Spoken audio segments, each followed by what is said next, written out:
बहुत पुराने समय की बात है। एक बार राजा के यहाँ एक आदमी आया। आदमी ने कहा, मैं पारखी हूं, मुझे नौकरी रख लीजिए। राजा ने कहा, नौकरी तो रख लूंगा, पर तनख्वाह 1 रुपया भी नहीं दूंगा, केवल 1 पाव गुड़ और घूंगड़े मिलेंगे।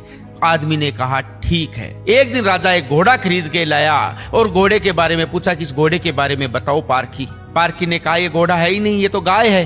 राजा ने तसल्ली के लिए घोड़े बेचने वाले से पूछा।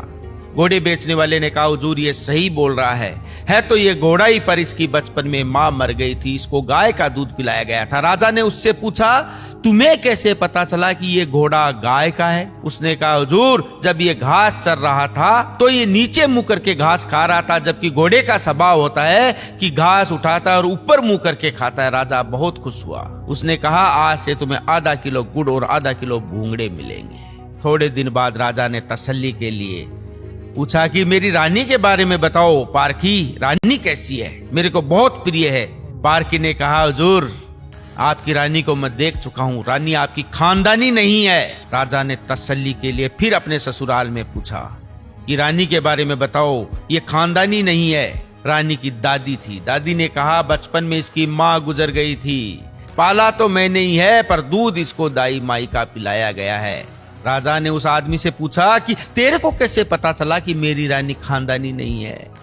आदमी ने कहा कि इनका स्वभाव रानी के जैसा नहीं है, शालीन नहीं है, ये नौकरों पे चिल्लाती है, गाली गलौज करती है। इनके स्वभाव के हिसाब से मेरे को पता चल गया कि ये खानदानी नहीं है। राजा ने फिर पूछा कि चलो मेरे बारे में बताओ। पारखी ने कहा, महाराज मेरे को जान की माफी दे तो मैं बताऊं। राजा ने कहा, तुम्हारे 7 गुना माफ है, तू तो मेरे बारे में बता। पारखी ने कहा कि आप राजा नहीं हो, आप राजवंश के नहीं हो, आप, मेरे को लगता है कि आप भड़बूजे हो। भड़बूजे बोलते हैं गुड़ और घूंगड़े सेकने वाले को। राजा ने तसल्ली के लिए अपनी मां से पूछा कि क्या मां, ये पारखी सही बोल रहा है? मेरे को सही से बताओ वरना मैं मर जाऊंगा। राजा की मां ने कहा कि बात ये सत्य बोल रहा है, जिस दिन तू पैदा हुआ था उसी दिन महल के पास में भड़बूजे आया हुआ था, उसके भी बेटा पैदा हुआ था, पर मेरा बेटा मर गया था। मेरे को राजवंश चलाने के लिए इस भड़बूजा से तेरे को उधार लेना पड़ा। राजा को बहुत खुशी हुई और दुख भी।